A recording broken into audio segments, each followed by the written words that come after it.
Thank you for joining us at the Facebook Live studio at COP26. I'm Nikki Becker. I'm a SWA youth champion, and today I'm speaking with the Minister Nancy Tembo, the Minister of Forestry and Natural Resources of Malawi. How are you? I'm fine. How are you? I'm fine, and I'm happy to having you here. Thank you for having me. Thank you for Maybe having me. to start, I want to know what messages has Malawi brought to COP26 on water, sanitation, and hygiene, and what are your expectations about this COP that is happening right now in Glasgow?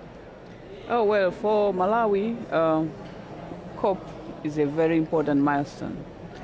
But what we bring is a commitment to ensure that we safeguard our water. The 2010 United Nations General Assembly did say that water is a right. And as a government, we're working in line with SDG 6 that ensures or aspires water for all, clean water, safe water, and sanitation for all. And so we have programming that makes sure that we strive to make sure every Malawian has access to clean, safe water. So coming to COP, the whole world is in a crisis. We have extreme weathers taking place.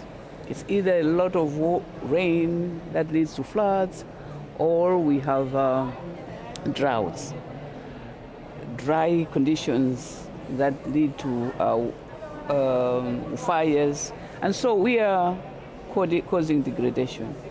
So we come here to ensure that we speak with one voice, we protect our water resources, we make sure water is available to people. This is an opportunity for us to speak on the global platform. We're doing our best to restore our landscapes, because unless we restore our landscapes, then we're losing all the water that we have. And we admit that we have degraded our landscapes. So we have programming to restore our landscapes. And we've noted that even in areas where rivers had dried up, when we have restored planted trees, regeneration has taken place, some rivers are flowing back. But bottom line, as a world body, the emissions will lead to extreme weathers. And we have to deal with the root cause of these extreme weathers. So coming to COP is to urge the developed countries to reduce their emissions. The developed countries must ensure that this is done, because the impacts of extreme weathers are more on us, the less developed countries. So if they can do their bit, they can help us restore our landscapes, they can reduce their emissions, then I think we're on the right track. So we come here to speak on the platform to them to adhere to their commitments. As I was coming here, there is a caption somewhere, a promise should be kept. There's been so many promises that have been made at previous COPs, and we want to urge them. Like climate finance. Climate finance, it's there, but are we able to access it? These are the messages that we're carrying. We have to make sure that this climate finance is available to less developed countries so that we can make a difference that we need to make. Yeah, and also a very important point there is that the climate finance should be also for adaptation and not just for mitigation for countries in the global south. Indeed. We've been fighting for that equitable distribution of that financing. I think in the past it's weighed more on mitigation. We would like it to be equitable, 50-50 distribution of climate finance. Well, actually, I was going to ask you something about that, because I want to know, I'm living in Argentina, and it's very far away from your country, and I'm curious about what are the impacts of the climate crisis and water and sanitation in your country? Well, like I said, the impact, we're feeling it, because last week we had winds that blew off rooftops. We are a less developed country, And because of extreme weathers, we are being brought back further because of these extreme winds and water and heat and everything. So we are feeling the impacts of this climate change. Our biodiversity is being affected. Our ecosystems are being affected. So instead of us moving forward and developing further, we are being taken back. So we feel the impacts every day. That's why we come here with the messaging that we have programs to make sure that we restore these landscapes. We restore our watersheds, but we do not have that financing. So our contribution to climate change is negligible. But the ones that have caused more of the damage are not suffering the most, but they have the resources. So we would like to have access to these resources. So the message is we have to work together. Everybody must take their responsibility. The developed countries must take their responsibility to support us, but us, we should commit ourselves to having those programs. But those programs do need resources. And water is life. If we have no water, there's not going to be any life. So I think we have to come to a situation where we have a win-win situation for both the developed countries and the less developing countries, the developed countries. And now I want to know more about your work in Malawi. How do you work with young people or with other groups? Because we know that it's impossible to solve the climate crisis without working with other sectors, with other people. So I'm curious to know about your work there. Yes, we cannot do this on our own. The youth are the future, and they are doing their best. And I must say that we have a very, very vibrant youth network in Malawi. They assist us to raise awareness, and they're doing excellent work in communities. Our approach is whole of society approach. So we are working with them. The programming that we're doing, all these restoration programs that I'm talking about, the youth are involved. And just last August, we had a green conference, and there was great youth participation and contribution. So yes, we recognize that the youth and other networks as well.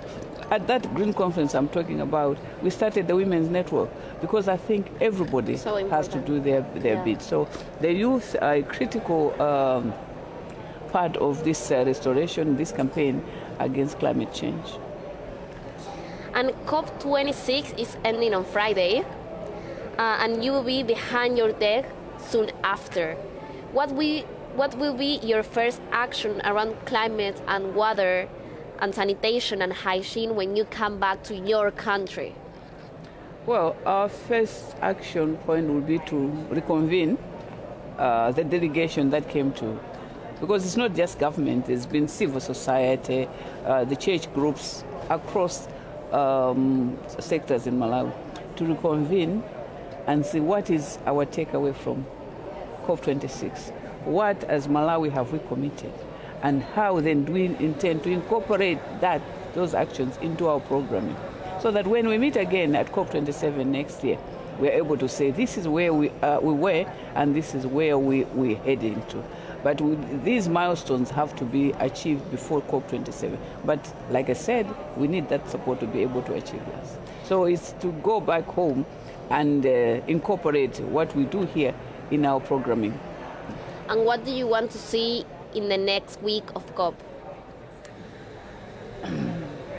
I think in the next week of COP, what we would like to see is a consensus, an agreement that the resources that have been promised in the past will be real, they will be made available to less developed countries, that developed countries will agree to reduce their emissions, that they will assist us to move on that pathway as well, and that when there has to be proper commitment, because I think it's not the first time that we're talking about emissions. Everybody knows. 60 years. 6 years, people have been talking about the same thing. Can we, when we get to COP27, can we have milestones that we should have achieved before COP27. Either in emissions, the commitments to emissions, either in financing, and the simplification of that access to finance. Because like we said, it's so cumbersome to access this financing. It takes forever. It takes 2-3 years just to access climate financing. Can we make sure that this is simplified to be in line with the crisis situation that we find ourselves in? So by the end of next week, this coming week, we should be at a position where we all are speaking with one voice that we are going to do something about climate change, that there will be reduction in emissions, that financing is going to be available, and that the distribution of that financing will be 50-50, 50 for adaptation and 50 for mitigation. Yeah. And finally, do you have a message to those people that maybe they are watching us, but they are not involved in the climate crisis or in the water and hygiene fight? What do you want to say to them?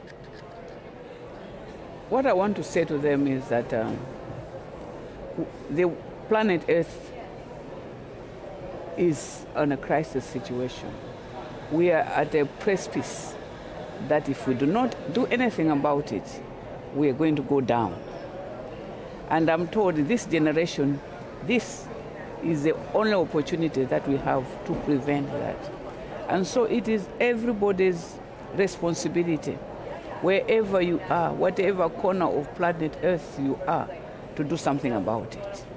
Let us protect our environment. Let us make sure that our water bodies are protected. Let's not pollute our water bodies. Let's do something. Let's plant a tree. Let's tell a story about these lands that we have around us. Bottom line, we're doing this to protect ourselves, not to protect anybody. It is our responsibility because it is our life. So let's all take responsibility for our planet. Let's take responsibility for climate change, not climate change. In fact, the other day I was saying, it's UN climate change. So I was looking at it and saying, maybe it's climate change instead of UN. I like it. Yes, yeah. Thank you, Minister, for your time, and thank you, everyone, for being there. I think it was an amazing conversation, so thank you, and thank everyone for being there. And it was a pleasure to be here with you. Thank you.